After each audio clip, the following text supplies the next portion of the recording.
we dive into today's video, a quick backstory. A year ago I decided to break from routine, and after months of planning and preparation and thousands of euros spent, I transformed a Volkswagen Up into a tiny house on wheels. My destination? The Arctic, in pursuit of the Northern Lights. Every day presented new challenges, from extreme cold of -36 degrees to the most essential gear failing on me. My hurried departure on January 2nd meant that some equipment was untested, a choice I would soon regret. In today's episode, you'll see some nail-biting moments, including a near miss with another driver that could have ended the journey before it even started. Also, make sure to stick around for some unexpected twists at the video's end. The journey wasn't just about reaching Tromsø for the Northern Lights, it was about the raw, intense experience of battling the Arctic cold and capturing breathtaking landscapes away from the everyday routine. After condensing over 7 hours of footage into a gripping 30-minute story, this video is more than a travelogue, it's an invitation to adventure. Your feedback is crucial for improving future videos, so please share your thoughts and suggestions in the comments below. Now get ready as we confront the first major challenges of this unforgettable expedition.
So far so good. We have just completed our first day of driving on this road trip to see the Northern Lights, and it's 9 o'clock. I'm pretty tired and tomorrow is going to be a really long day, so I'm going straight into my bed.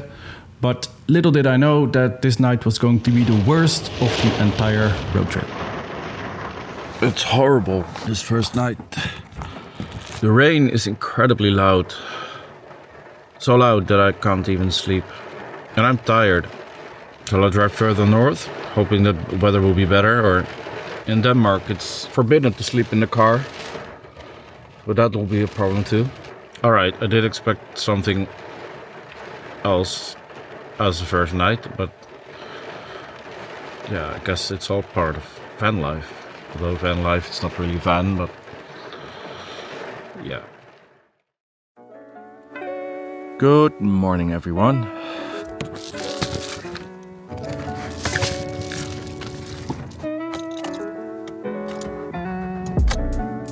During the night, the rain eased a bit, which eventually made me fall asleep.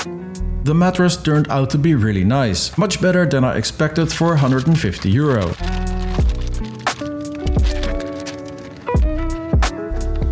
Before we continue our trip today, we need to mount a toll tag to the window for the 2 bridges ahead in Denmark.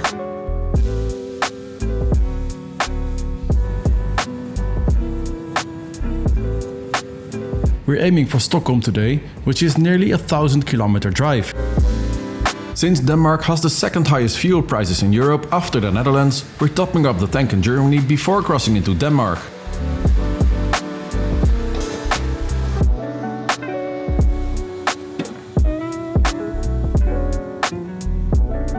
Denmark is connected to Sweden by 2 major structures. The journey starts with the Great Belt Bridge, an impressive 18-kilometer span across the Great Belt Strait.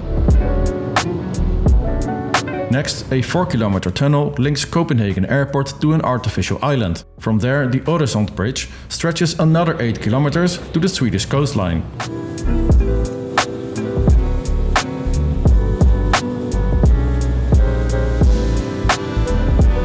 The toll for crossing these marvels is a steep €90 and again on the way back.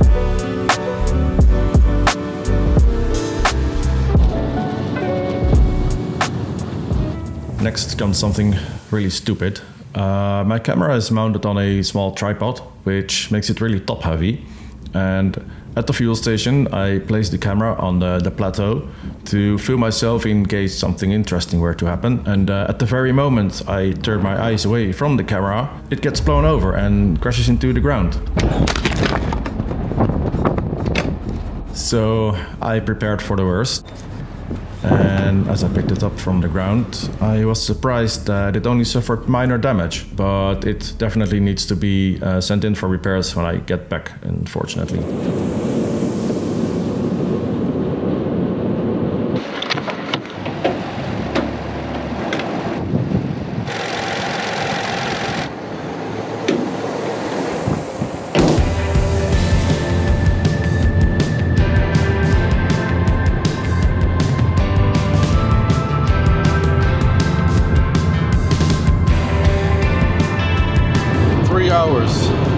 Three hours left.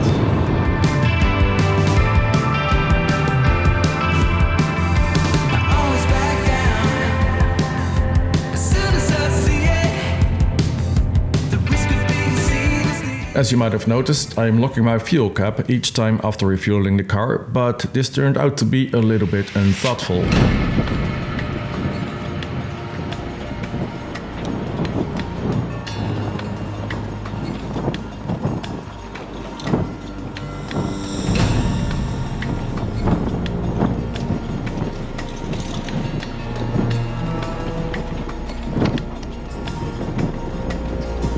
Another thing that was kind of stupid or even naive was for me to buy a lock defroster and put it in some random case at the bottom of my car.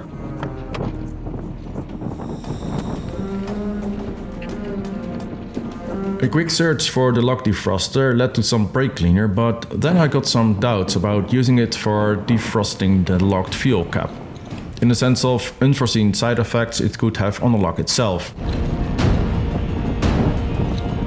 On a side note, I did think about taking a second key with me, but for some odd reason I decided not to. So if this one breaks, I've got some serious problems to solve.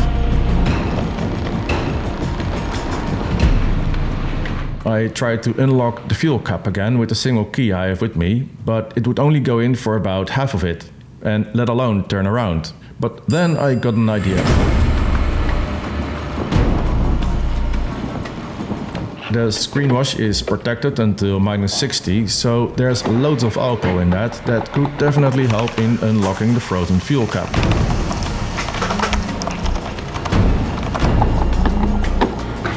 Finally.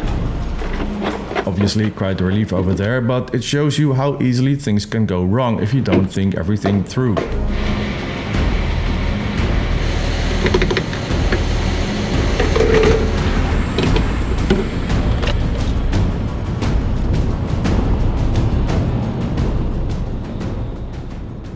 I've driven a little bit further than Stockholm because I wasn't able to find a proper parking place. One that was accessible to my tiny car, not too busy, safe, and also one that I could safely place the heater outside of my car all night.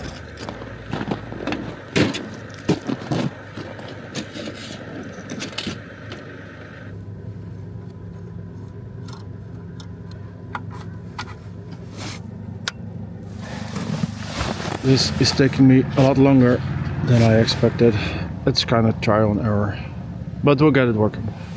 First, we're gonna put this on the window. So, down goes the window.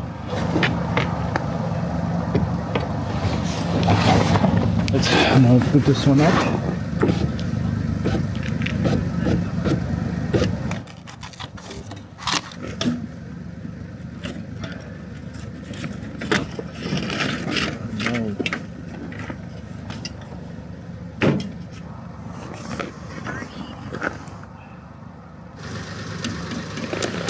Wow. Hear that? Now my only worry is that the display on the heater is not waterproof. I really have no idea if I should cover it or not. It doesn't look like it's waterproof, but surely it must be when it's an outdoor heater, right? If you happen to know more about this, feel free to let me know in the comment section below. It's nearly midnight, so I'm off to bed and gear up for another day full of adventures.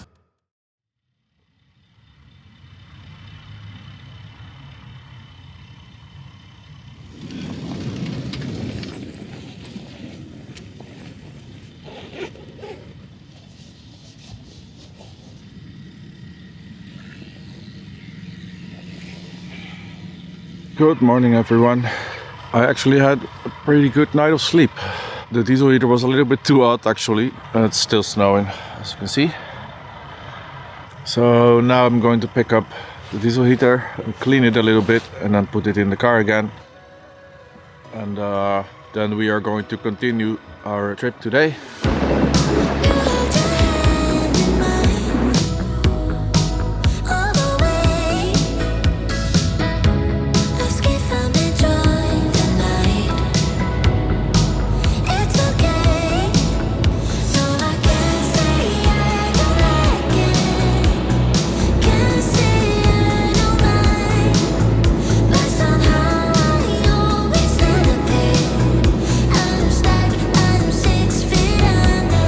What happened over there was something that I was going to experience myself as well. The problems on these roads is that you are unable to see where the exit starts. So by the time you notice there's an exit, you are already too late to press the brake pedal.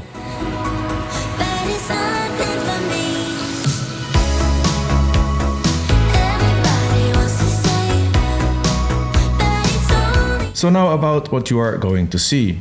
In front of me there is a car with its fog lights on, and due to the cloud of snow from the truck in front of that car, I'm unable to see the road ahead. I assumed we were going from one lane to 2 lanes, so I pressed the accelerator pedal, but things turned out to be a little different. All of a sudden, while I was still on the accelerator pedal, I found myself on the exit, almost crashing into the guardrail.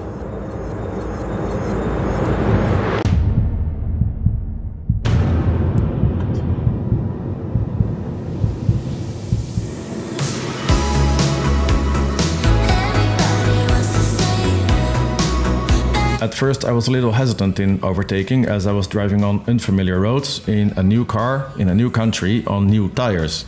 But slowly I was getting the feel for it and built my confidence in overtaking others.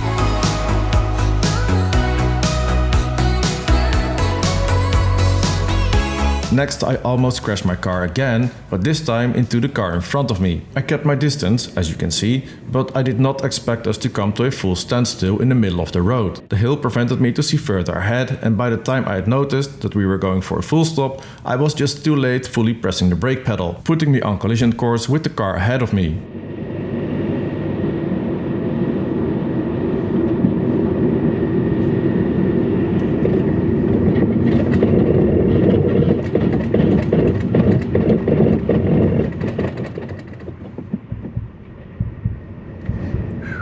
Luckily that car steered to the left, allowing me to slide past him.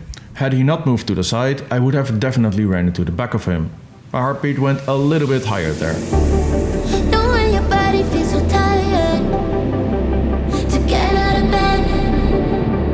You put your heart on a letter to chase it away. Got silent and it's all because of you. Hey, what's gonna give you more time forever? Know what they say, only time will tell. You know what they say. And now also with her. Did I do everything? When I'm sleeping with someone new, I just close my eyes and think of you. When I'm sleeping with someone new, I can't help myself, I wondered if you still feel the way I feel.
Hola.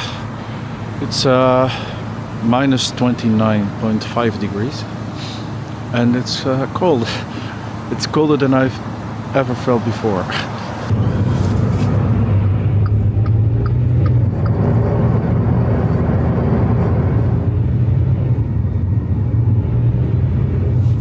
There's ice on the inside of my window. Look. Unbelievable. Look, it's not going away like this. Only like that. Minus 36.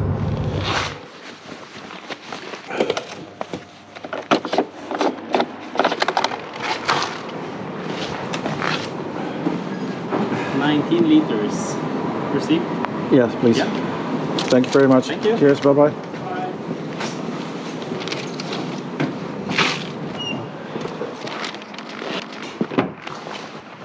Alright, so we are going to find a place to sleep here on the parking lot, the fuel station, because first I'm tired, second it's minus 36.5 and my coolant is protected until minus 40. So the risk is that if we drive any further, that it might get colder and that will be a problem. What is this? Oh, it's parking. It says parking. Oh, this is a bus station. So this is not a parking place. This is charging stalls. So that's also not good for us. And still need to find somewhere to sleep. This is going to be interesting, right? Because I don't want to drive any further.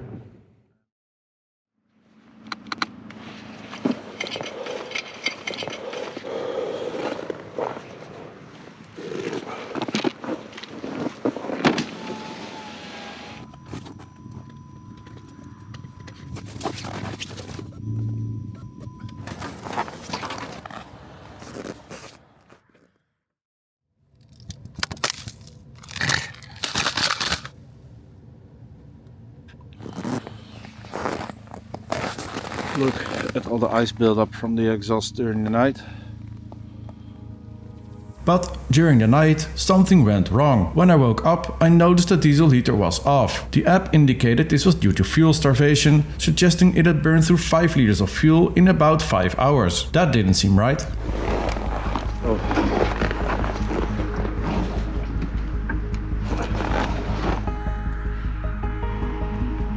It still has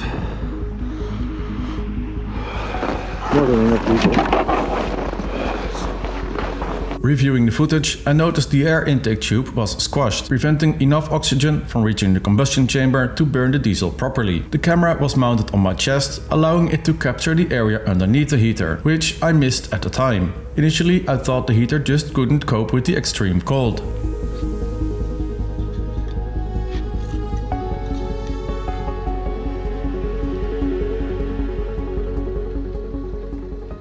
Good morning, everyone. I tried to take a video with my phone. It was on 47%. While taking pictures, it just shut off, like the battery was empty. And then I went inside, connected it to the charger, and then it switched on again after I put it on the heater for a while. So the cold is shutting down my phone. And if you go out within 5 minutes, you need to go in because you cannot feel your hands anymore. That's just wild. I've never experienced something similar. It's just wild. And even though I have shoes which are supposed to protect my feet or keep my feet hot and warm, I still have cold feet. How are people even supposed to live here?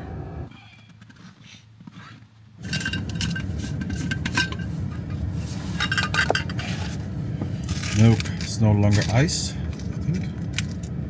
Where is it? Is it still ice?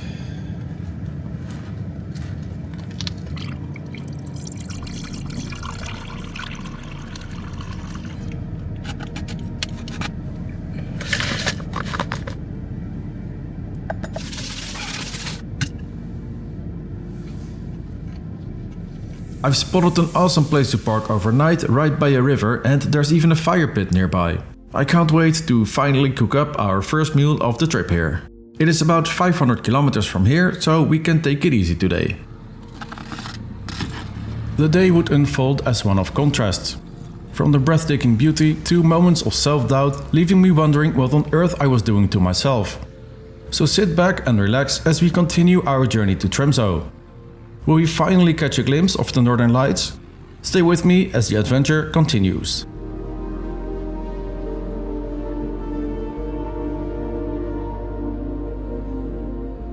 It's a beautiful morning, and after driving for about 45 minutes, I saw a stunning sunrise over a small village on my right.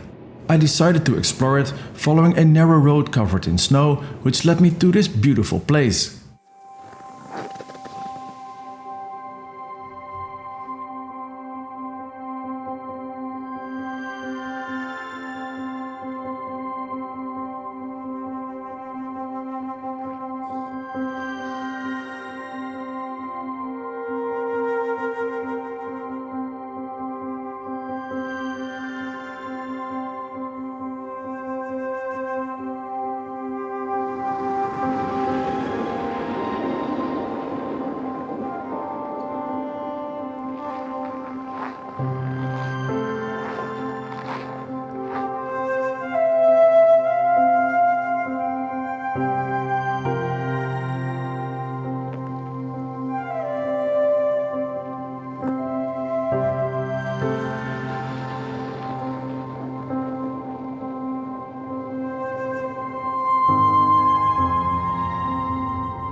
So the automatic start-stop system just decided to turn off the car, and it just wouldn't start anymore after that.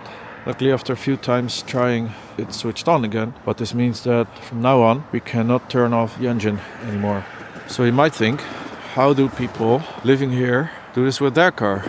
Well, as you can see here, I have some sort of power outlets to which they connect their cars and keep their batteries charged during the winter. But of course, that's only for people living here, not so much for us. And as you can see, it's minus 28 today. And especially this car is not built for this kind of environments. I put this where my feet are because it's a stand for this camera. And there was some snow and ice underneath it. So I decided to put it on the floor. But that was at least 45 minutes ago. And you can see there's still snow and ice in it. At this point, my freezing feet were becoming a real problem. The car floor was so cold that I was losing feeling in them, and I needed to find a solution. I decided to put a vest, a blanket and window insulation underneath the floor mat to see if that would improve things.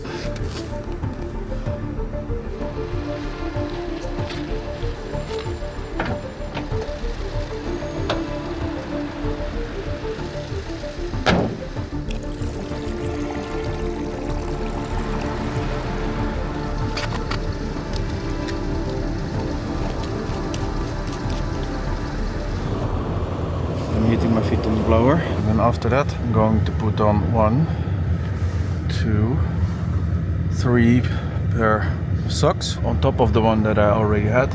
Maybe this will help warm my feet. Alright, I think we can go again.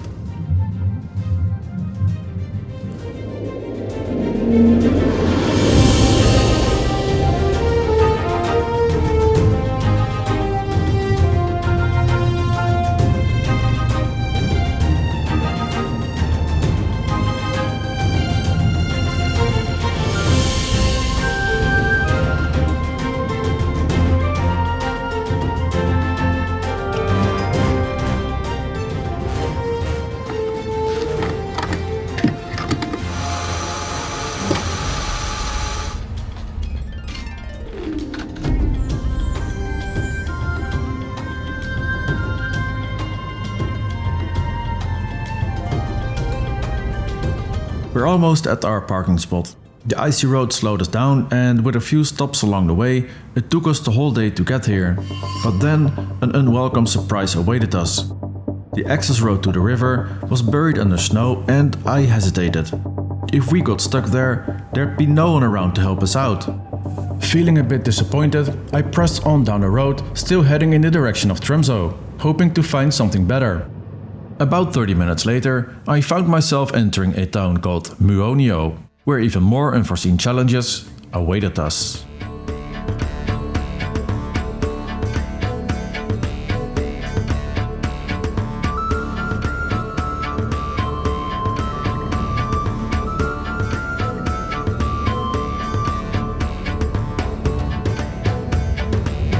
This place is wild.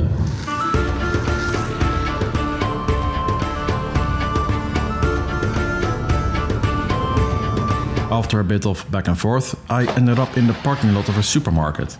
Despite it being 10:30 and nearly 30 degrees below zero, I was determined to finally cook myself a warm meal today. But this would turn out to be a disaster.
I'm tired and I want to eat.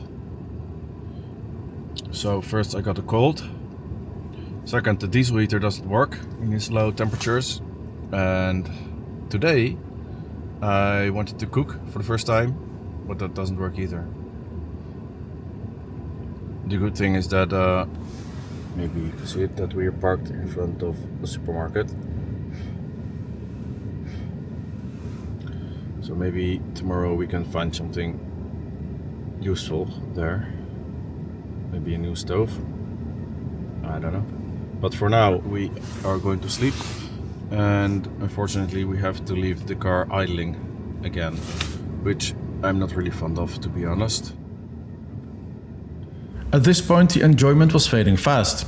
I was feeling ill and hungry, and to top it off, the most crucial equipment was failing on me. Tomorrow, however, we'll be recharged and sort everything out. If you've enjoyed my journey so far, I'd really appreciate a like on this video. Your support helps this channel grow, which means I can dedicate more time to creating content and upload videos faster than I can do now. So I think we have a little problem.